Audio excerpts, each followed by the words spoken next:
प्रश्न सर्वोत्तम जी, यमुनाष्टक, कृष्णाश्रय आदि ग्रंथ को करने के लिए कैसे देह शुद्धि करनी चाहिए मिनिमम?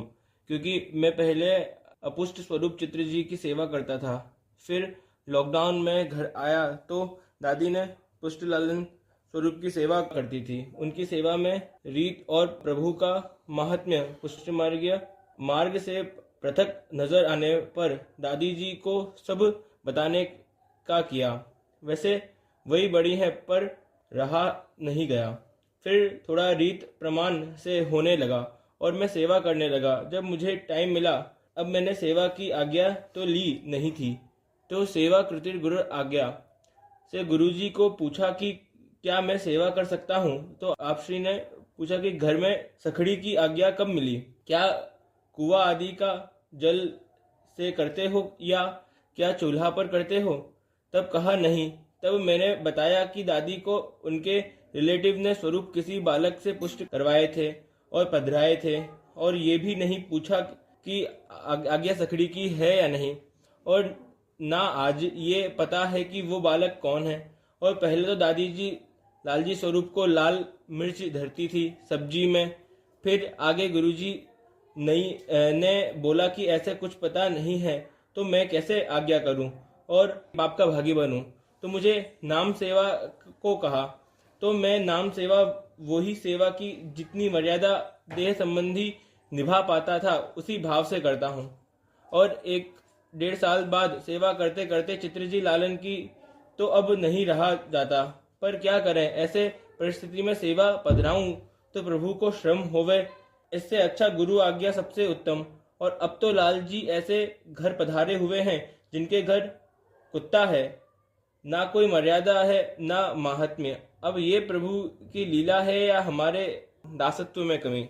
सामान्यतः हम सुबह स्नान करते हैं, स्नान के बाद जो है वो कृष्णाश्रय इत्यादि जो भी पाठ आपने कहे वो करें, और प्रायः भोजन करने से पहले ये सब पाठ करने की एक मर्यादा है, रीत है। तो और उसमें छुए हुए न हो, और देह कृत्य करने के बाद में स्नान करने के बाद और ये सब पाठ किए जा सकते हैं। और जो भी हुआ आपके साथ में भगवान की इच्छा समझकर उसको स्वीकार करें, और जो गुरु आज्ञा है उसके हिसाब से आप चलते रहें, मन में विश्वास रखें, तो फिर से प्रभु की सेवा आपके ऊपर पधारेगी। जब मैंने इस्कॉन का सिस्टम देखा तो उन लोगों ने अपने गुरु की पुस्तकों को बड़ा महत्व दे रखा है, और पूरे इस्कॉन की सभी पुस्तकों का एक ही प्रकाशन हाउस है।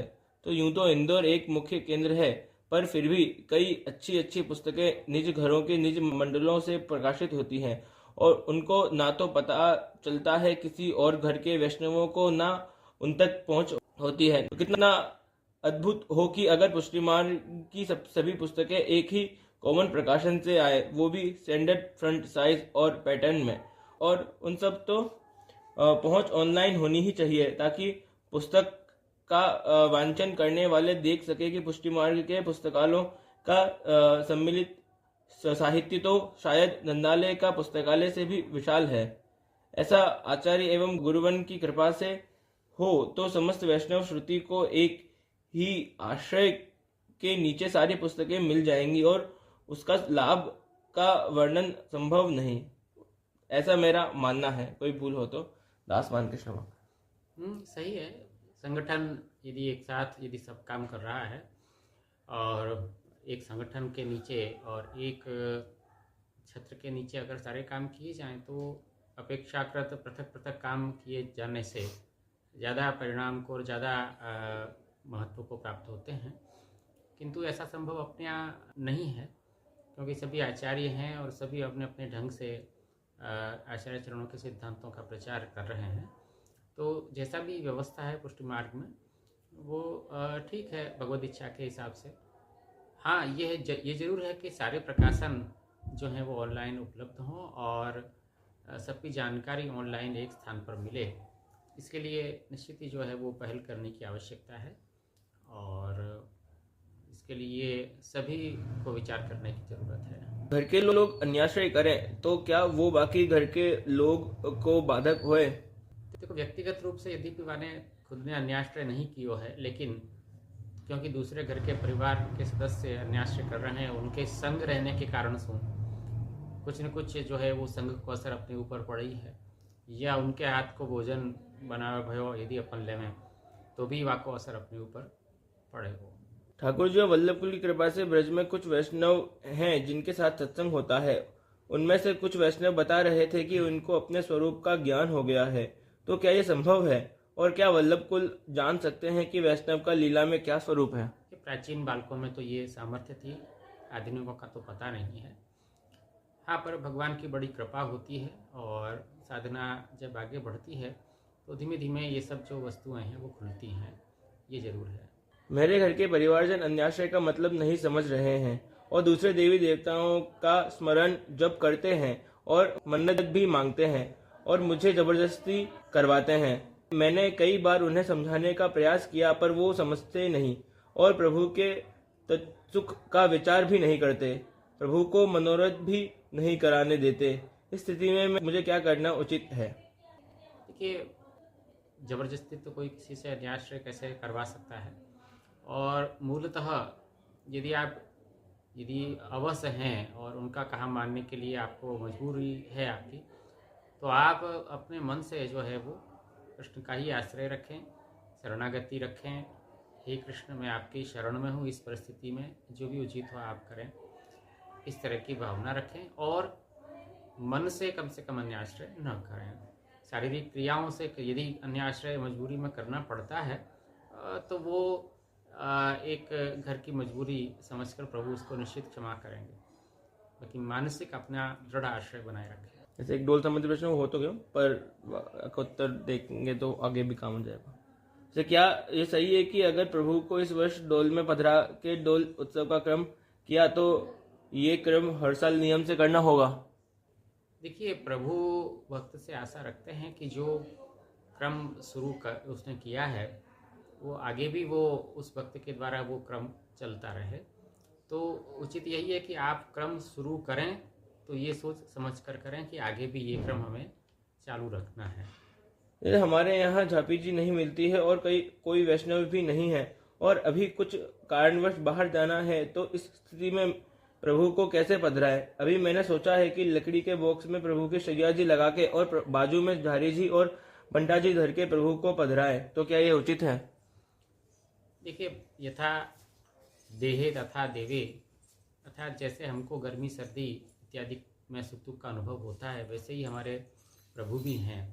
तो जिस तरह से उनको सुख पहुँचे, चाहे वो झांपी जी हों, चाहे वो लकड़ी का बॉक्स हो, तो उसमें भी हवा के आने जाने के लिए कोई न कोई उचित व्यवस्था हो तो उचित रहता है। प्रभु को रीति अनुसार श्रृंगार एवं उन श्रृंगार की भावना का निरूपण किस ग्रंथ में हुआ है? कृपया उस ग्रंथ का नाम या यदि PDF हो तो व्हाट्सएप उपलब्ध कराएं। देखिए, ये तो आप जो है वो नेट पे इसको ढूंढेंगे तो ये ग्रंथ आपको मिल जाएगा, और इंदौर से प्रकाशन भी हुआ है। ऋतु उत्सवों की भावना जो है वो द्वारकेश जी कृत जो है वो इंदौर से इसका प्रकाशन हुआ है। तो वहाँ जाकर या उनकी साइट पे जाकर आप इस चीज़ को देख सकते हैं। कई जगह 4 स्वामी जी का वर्णन आता है और कई जगह 4 यूथ का एवं 4 प्रियाओं का, तो कृपया ये ज्ञान करवाएं कि स्वामी जी 4 हैं या नहीं, एवं स्वामी जी यूथ एवं प्रियाओं में क्या भेद है? चारों यूथ की जो स्वामिनियाँ हैं वे ही चारों मुख्य प्रिया हैं। ये पहले भी हमारे इसी प्रोग्राम में बताया जा चुका है, आप उनका अवलोकन करें, उनका क्या नाम है और वो क्या जो है वो किस रूप में जो है वो स्वामिनी जी हैं या प्रियाएं हैं, ये आप पिछले एपिसोड में देख सकते हैं। क्या वेद उपनिषद पुराण के अभ्यास कर सकते हैं? हाँ, लेकिन वेद और उपनिषद जो हैं उनको समझना सामान्य व्यक्ति के लिए बहुत जो है वो शक्य नहीं है। इसलिए गीता भागवत इत्यादि पुराण प्रसिद्ध हुए, ताकि अपने वेद का जो गूढ़ार्थ है उसको अच्छी तरह से समझा जा सके। तो गीता भागवत इत्यादि के पुराणों को पढ़ना ये वेद उपनिषद की टीका को ही पढ़ना है। तो आप भागवत और गीता का अभ्यास करें, वो ही वेदों का सार है। और जैसे हमको ये कैसे पता चले कि हम गोलोक धाम नित्य लीला के जीव हैं? क्या हमने अगर ब्रह्म संबंध लिया तो हम होंगे? नहीं, ब्रह्म संबंध केवल ब्रह्म संबंध लेने से हम लीला के ही जीव हैं ये साबित नहीं होता है, या हम पुष्टि जीव हैं ये साबित नहीं हो सकता है, क्योंकि कभी कभी अन्य मार्गी जीव भी पुष्टि मार्ग में आ जाता है और पुष्टि मार्गी जीव भी अन्य मार्ग में जा सकता है।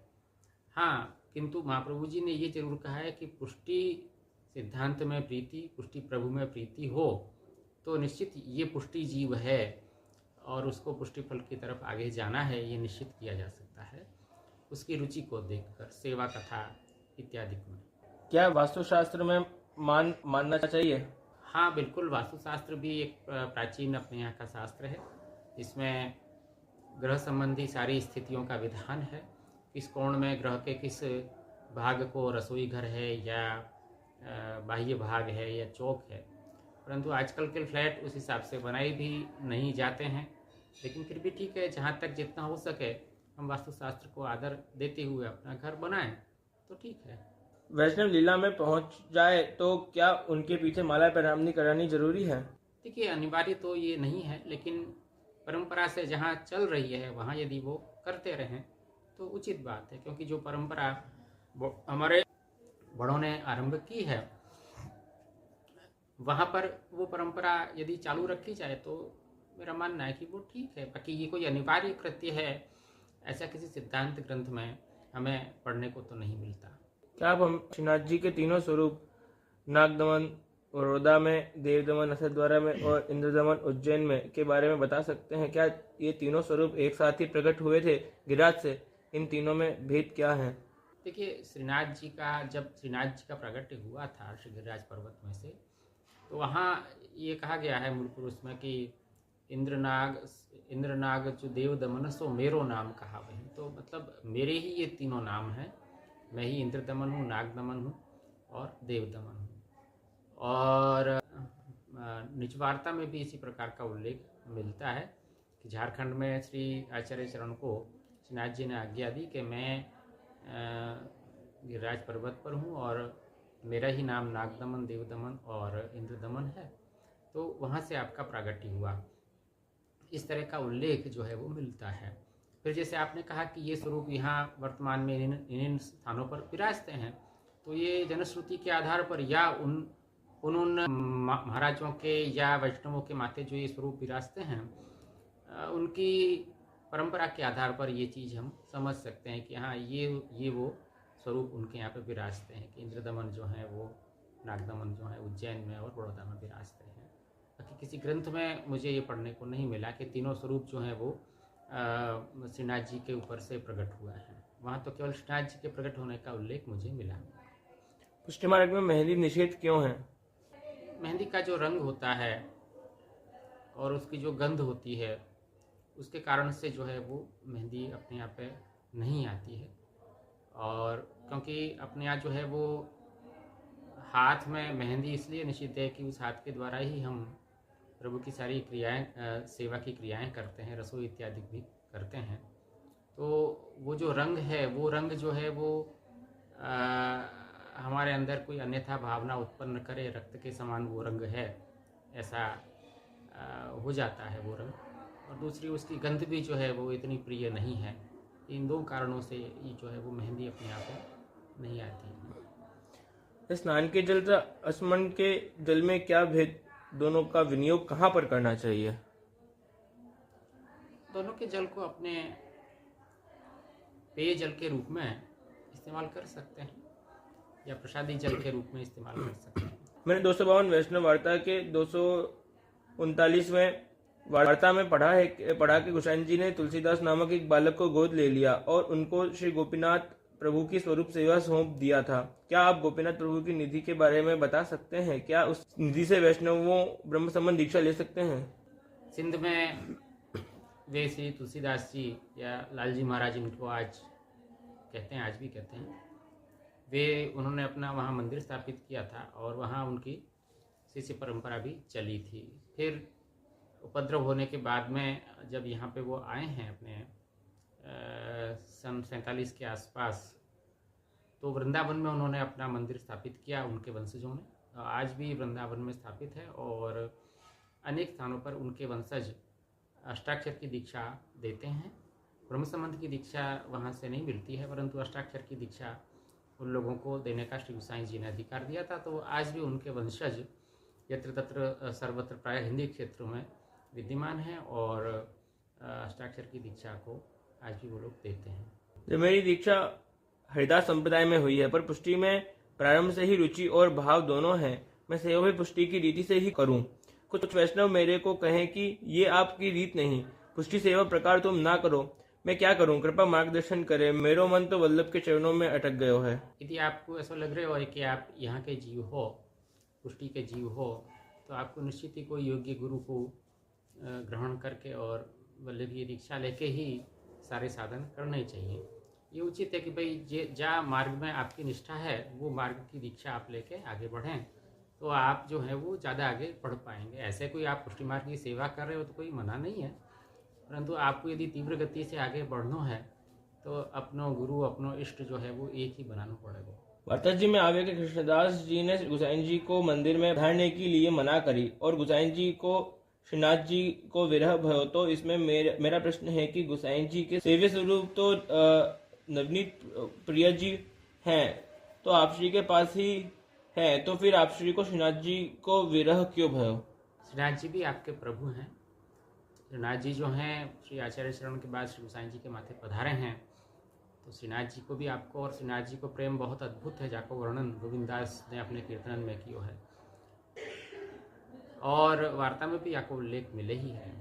नवनीत प्रिया जी श्री गोकुल में विराजते थे और आप श्रीनाथ जी श्री गोवर्धन पर्वत पर विराजमान थे। तो यदि प्रयोग को शाप भयो है तो वो शाप के कारण से आप गोकुल भी नहीं पधारे, क्योंकि गोकुल में भी पधारते तो भी आपको जो है वो संयोग को प्रकार बन जाता, और विप्रयोग की आज्ञा है, विप्रयोग को प्रकार है शाप के कारण से। यानी आप न तो श्री गोकुल पधारे और न आप श्री गोवर्धनधर के पास पधारे, चंद्र सरोवर पे आप विराजे, ये उल्लेख मिले हैं। दोनों ही आपके प्रभु हैं, श्रीनाथ प्रिय जी भी आपके ही हैं और श्रीनाथ जी भी। एक तो ये प्रकार की चरणामृत रज मिलाकर प्रसादी भोजन लेवे अगर महाप्रसाद ना हो तो, एक कि प्रभु को मानसी में तुलसी धर आरोग्य या समर्पण की विनती करें। तो अब अगर विनती कर दी तो क्या चरणामृत पधराने की आवश्यकता नहीं? क्योंकि अगर पधराते हैं तो ये संशय हुआ कि प्रभु ने अंगीकार नहीं किया, तब तो विनती का क्या अर्थ? देखिए, अपने आप इस तरह से कोई मानसी में भोग दधाने की कोई प्रक्रिया है नहीं, कोई मतलब वैकल्पिक प्रक्रिया नहीं है। हाँ, आप यदि मन से करना चाहते हैं तो कोई गलत नहीं है, पर सैद्धांतिक प्रक्रिया और उसमें भी हम यदि न धरा सकें तो इस तरह से मानसी करें और भोग धर लें, ऐसा कुछ अपने यहाँ नहीं मिलता है। चरणामृत पधरा के लेने की जो बात है वो जरूर अपने यहाँ पे उपलब्ध होती है। तो या तो आप साक्षात समर्पण करें या आप चरणामृत वगैरह पधरा के भगवत स्मरण करके उसको लें, ये दो प्रक्रिया अपने यहाँ पे। यदि विकल्प यदि अगर अपने पास यदि शक्य न हो तो ये दो प्रक्रियाएं हम अपनाते हैं। आचार्य श्री महाप्रभु जी की दृष्टि से परब्रह्म आत्मा और संसार का क्या स्वरूप है? आत्मा और परमात्मा परब्रह्म का क्या संबंध है? क्या आचार्य चरण के सिद्धांत अनुसार जीव पुरुषोत्तम का संगम होता है? कृपया श्री आचार्य जी के शुद्धाद्वैत सिद्धांत का सार बताएं। देखिए, महाप्रभु जी के शुद्धाद्वैत सिद्धांत के अनुसार से परम ब्रह्म जो है श्री कृष्ण हैं, साकार हैं, सगुण हैं, अलौकिक सर्वधर्म युक्त हैं, और आत्मा जो है, जीव जो है वो उनका अंश है और हमेशा उसके अंदर अंशत्व अंशी भाव जो है वो उन दोनों में विद्यमान रहता है। और माया जो है वो इन दोनों के अंदर विभाग की स्थिति उत्पन्न करती है। तो जीव अपने आप को क्षुद्र मानता है, माया से बद्ध मानता है। सेवा कथा की प्रक्रिया के द्वारा जब जीव आगे बढ़ता है तो फिर उसे और अपने और परमात्मा में भेद की अनुभूति नहीं होती है। और पुरुषोत्तम की प्राप्ति के प्रकार में भी जो है वो जीव पुरुषोत्तम से भिन्न रहकर और अंशांशी भाव से अभिन्न रहता हुआ और परमानंद की अनुभूति करता है। ये यहाँ का सामान्य अपने यहाँ का जो है वो परब्रह्म आत्मा और उनके बीच परस्पर जो संबंध है उसका ये वर्णन है। संसार जो है वो जीव कृत अहंता ममता है, वही उसके संसार जो है वो उसको और प्रभु के बीच में मिलन में बाधक बनता है, अविद्या के कारण से ये होता है। बाकी जगत भी सत्य है और अंशांशी भाव से जो है वो जीव जो है वो प्रभु का भजन करे, ये अपने यहाँ का मूल सिद्धांत है। अग्नि कुमारी का पूर्व जन्म में ऋषि हते और श्री राम से वरदान मिला तो दक्षिण से दंडराय जी के साथ आए और लीला में अंगीकार हुए। सभी स्वामी जी गोपीजन लीला श्रुति जब मुख्य स्वामी जी में से प्रकट हुई है तो अग्नि कुमारी का गोपीजन तो ऋषि रूपा है, वो मुख्य स्वामी जी में से प्रकट है या नहीं? सभी मुख्य स्वामी जी में से ही प्रकट माननी चाहिए और यही उचित है।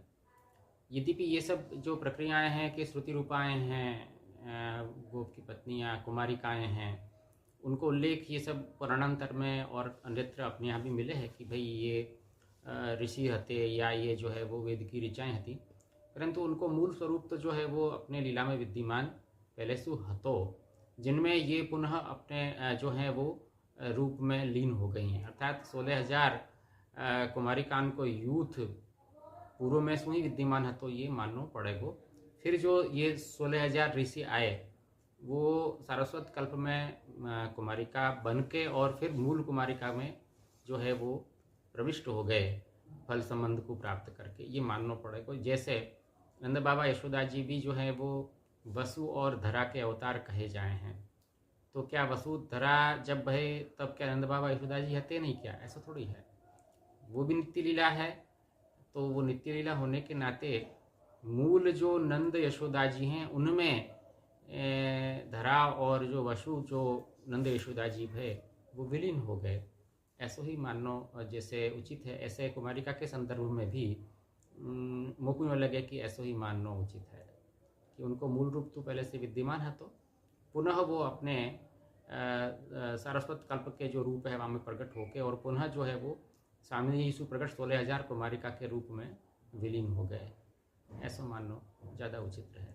क्या हम भक्त नामावली और जो द्वादश महावैष्णव है उनके नाम ले सकते हैं? लेने में क्या बांधा है, लेकिन अपने यहाँ पे जो वर्तमान में जो रीत उपलब्ध है प्राचीन 84-252 वैष्णव की जो नामावली है जो श्री गोकुलनाथ जी ने प्रकट करी है वो लें, वो ज़्यादा उचित है। अपने यहाँ जो परंपरा है वाको हम अनुकरण करें वो ज़्यादा उचित है, नई परंपरा हम क्यों शुरू करें।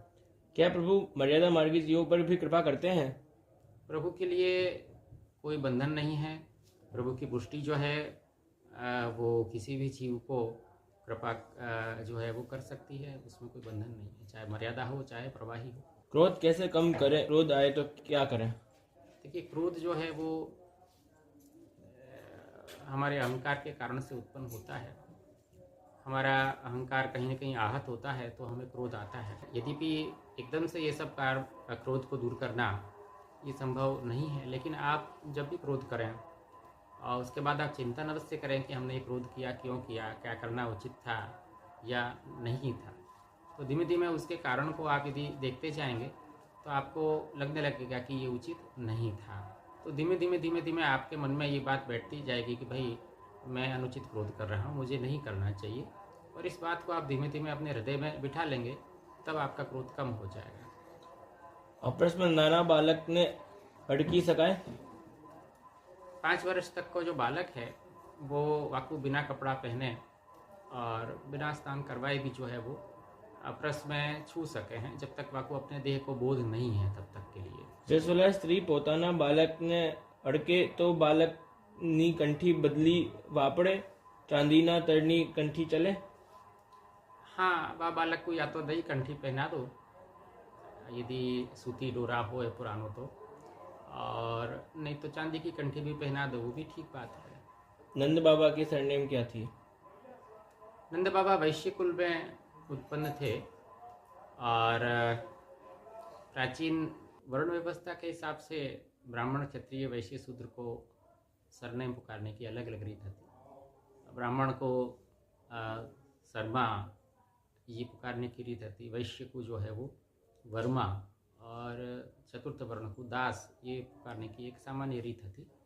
तो निश्चित ही नंद बाबा यदि वैश्य के कुल में उत्पन्न भय हैं ऐसा उल्लेख है, तो निश्चित ही अगर वो वर्मन शब्द से अपने आप को अपनी जो यद्यपि कहीं उल्लेख नहीं मिला है परंतु ये सामान्य एक प्रक्रिया के तहत वो अपने को वर्मा कह के जरूर अपने आप को बताते थे। जब कोई दूसरे को अपना नाम बताना हो तो कि आप कौन हैं, तो वर्ण के हिसाब से या प्रकार की एक व्यवस्था थी। जैसे प्रभु को सुगंधि कैसे समर्पित की जाती है? सुगंधि अपने हाथ में पहले आप ले लें में, और सुगंधि भी ध्यान रखें कि वो सेंट जैसी तीव्र न हो, बल्कि हल्की अत्तर की, अपने पुराने अत्तर जो वास्तविक अत्तर हैं वो हों, और हल्के से हाथ में लेके वस्त्रादिक में श्रीअंग में अपन समर्प सके हैं। वैष्णव ऐसे मानते हैं कि श्री ठाकुर जी अवतार हैं और अन्य देवी देवता उनके अंश। तो फिर अपने अनेक अवतार में शिव जी और देवी जी का पूजन किस दृष्टि से किया है, जैसे रामेश्वरम और नागेश्वर? और मैंने ये पढ़ा है कि श्री महाप्रभु जी ने ठाकुर जी की परब्रह्मता स्पष्ट करने के लिए कहते हैं कि शिव जी विष्णु जी के मोहिनी अवतार से मोहित हुए, लेकिन विष्णु जी शिव जी से नहीं। क्या ये सच है और इसका प्रमाण संप्रदाय के कोई ग्रंथ मिलता है? श्रीमद् भागवत में ही ये उल्लेख आता है कि भगवान ने मोहिनी अवतार लिया तो शंकर जी भी उससे मोहित हो गए थे, और भगवान श्री कृष्ण की परब्रह्मता वेद उपनिषदों से, श्रीमद् भागवत से, गीता से बहुत स्पष्ट रूप में सामने आ जाती है। शंकर जी भगवान कृष्ण के परम भक्त हैं, और परम भक्त होने के नाते वे भी गोपेश्वर इत्यादि रूप में भगवान की लीला का दर्शन करने के लिए आते हैं। ये सब उल्लेख भी पुराणों में मिलता ही है। श्री हरिराज जी रचित ग्रंथ स्वमार्गीय स्वरूप प्रतिष्ठा प्रकार क्या आज अवेलेबल है, और हाँ तो हम कहाँ से प्राप्त कर सकते हैं? हाँ, ये ग्रंथ तो प्रसिद्ध है, और हरिराय जी के ग्रंथों के साथ में छपा भी हुआ है। हरिराय वांग मुक्तावली जो भाग प्रथम द्वितीय जो हैं, उनमें ये ग्रंथ उपलब्ध भी होगा आपको। एग्जैक्ट एड्रेस तो अभी मेरे को याद नहीं है। મારા ઘરમાં મેં એક જ બ્રહ્મ સંબંધ લીધેલું છે, પરંતુ ઘરના બધા જ સભ્યો લેવા તૈયાર નથી, તો જબરજસ્તી કરી બ્રહ્મ સંબંધ કરવાવા સહી રહેશે? जबरदस्ती तो कभी भी करनी ही नहीं चाहिए। उनकी इच्छा यदि हो तो ही ब्रह्म संबंध या जो भी दीक्षाएं अपने यहाँ की हैं वो लेनी चाहिए। जबरदस्ती कोई को कोई देवता सुप्रेम नहीं कराया जा सका है। मिश्री भोग की सेवा क्रम है, तो उष्णकाल में कुंजा में मिश्री है धरा सकते हैं क्या? कुंजा जो है वो जल ठंडे करने के लिए को प्रकार है। अब हमें मिश्री धर सके कि नहीं धर सकें, अब आप तो याके के लिए गुरु की आज्ञा से आप जल को प्रकार करें और कुंजा में जल भरें, वो ज़्यादा उचित है। मिश्री तो आप कोई झारी में भर सकें यदि आपकी गुरु की आज्ञा हो। मूल प्रकार तो अपने यहाँ पर यही है कि साक्षात जल को कुंजा में श्यामनाथ जी के भाव से अपन भरे हैं, और कुंजा जो है वो ठंडक करे है, या लिए कुंजा रखो जाए है। अब मिश्री को ठंडे करने की तो कोई भावना कैसे हो सके है।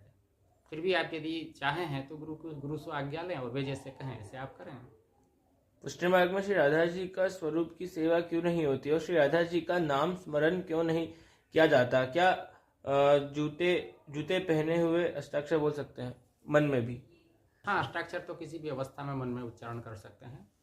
और राधा जी का स्वरूप अपने पुष्टि मार्ग में बहुत गुप्त रूप से माना गया है, क्योंकि उनका स्वरूप बड़ा ही अद्वितीय, अलौकिक है, विलक्षण है। इसलिए लोक में सामान्यतः उसको हम प्रसिद्ध नहीं करते हैं। अष्टाक्षर में जो श्री कृष्ण शब्द है उसमें जो श्री है वो साक्षात स्वामिनी जी का ही वाचक है।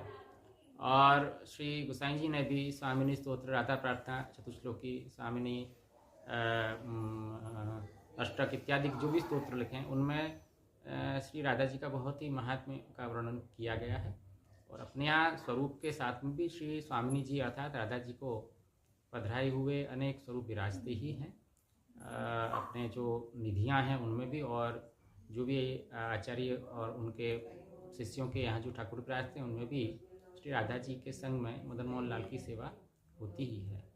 जैसे कोई वैष्णव है जो 3-4 साल से स्वरूप की सेवा कर रहे हैं और उनके घर वाले भी सेवा कर रहे हैं, ये कुछ कारण की वजह से वो वैष्णव दूसरी जगह नौकरी करने चले गए और उनके परिवार वहाँ ही रहा, तो वो जो स्वरूप की सेवा करते हैं वो घर पे छोड़ के जा रहे हैं ताकि घर वाले सेवा कर सकें, पर जो उनका मन वो स्वरूप में आसक्त हो गया है और दूसरे स्वरूप की सेवा नहीं करना चाहता। परिवार वाले भी बहुत समय से वो स्वरूप की सेवा कर रहे हैं, तो क्या करें? क्षमा चाहता हूँ कि कभी प्रश्न पूछने में मुझसे कोई अपराध थी। नहीं, सही बात है। एक स्वरूप की सेवा करते करते उसमें आसक्ति हो गई है। अब यदि दूर गए हैं तो उचित तो यही है कि भाई बार बार वो अपने जो मूल जो जिस स्वरूप में आसक्ति है, जो उनके सेव हैं, उनके पास आकर उनकी सेवा भी करते रहें, साथ साथ उनका बार बार वहाँ पे आएँ और उनकी सेवा में सम्मिलित हों। मुख्य प्रकार तो यही है और यही उचित है। बाकी वो कथा पक्ष से अपना जो है वो निर्वाह करते रहें जहाँ भी अपनी नौकरी कर रहे हैं। स्वरूप तो एक ही स्वरूप में आसक्ति है, वो उचित है और होनी भी चाहिए। तो जैसे कि पारे को लाइनॉन के धागे में पिरोकर पहन सकते हैं। हाँ, पहनने में कोई वांधा नहीं है, पर सूत को प्रकार ये प्राचीन प्रकार है, तो सूत में पहने वो ज़्यादा उचित है। बाकी ऐसे कोई से क्योंकि कपास को जो सूत को जो प्राचीन प्रकार है, वाकी कंठी हम पहने, ये प्राचीन परंपरा है, तो हम परंपरा को यदि निर्वाह करें तो ज़्यादा उचित है। बाकी कोई निषेध ऐसा नहीं है कि नायलॉन के धागा में नहीं पहनो।